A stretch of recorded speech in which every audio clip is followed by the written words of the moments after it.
La cheminée qui est derrière moi était cachée derrière un mur quand on a aménagé ici il y a 4 ans. Puis quand on l'a révélé, on a découvert quelque chose de très intéressant, puis même un peu cute sur la construction de la maison. On voit que les briques sont pas mal rough, puis il y en a même qui sont peintes.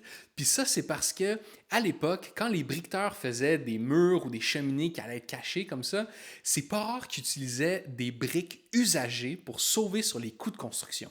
Et donc, quand un gros bâtiment faisait refaire ses murs de briques ou qui était carrément détruit, c'est pas rare qu'il y avait des briques qui étaient rough, maganées, mais encore bonnes, puis on les amenait sur des chantiers résidentiels pour faire des murs comme ça que personne n'allait voir de toute façon. Souvent, ces briques-là étaient prises sur les murs d'anciennes usines ou d'anciennes manufactures, qui étaient des bâtiments dont les façades étaient souvent peintes. Des fois avec le logo de la compagnie ou même des immenses pubs pour faire la promotion de ce que ces compagnies-là faisaient. Et donc, c'est très possible que les briques peintes sur ma cheminée viennent d'une ancienne fresque géante qu'on pouvait voir sur le mur d'une usine à Montréal.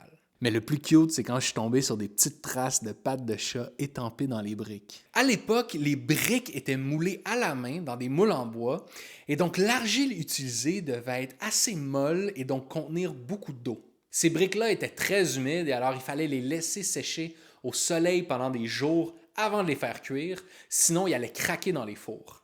Et comme les usines gardaient souvent des chats pour chasser les rats, c'est pas rare que ces chats-là allaient se promener sur les briques encore humides, puis c'est pour ça qu'aujourd'hui, je me ramasse avec des traces de pattes de chat sur ma cheminée. Mais à partir de 1885, les usines de briques ont rapidement commencé à adopter des machines à vapeur pour presser l'argile. Des machines très puissantes, ou en tout cas plus puissantes qu'une coupe de gants en camisole, et donc ils pouvaient utiliser une argile beaucoup plus dure avec beaucoup moins d'eau, et donc éliminer totalement l'étape du séchage au soleil.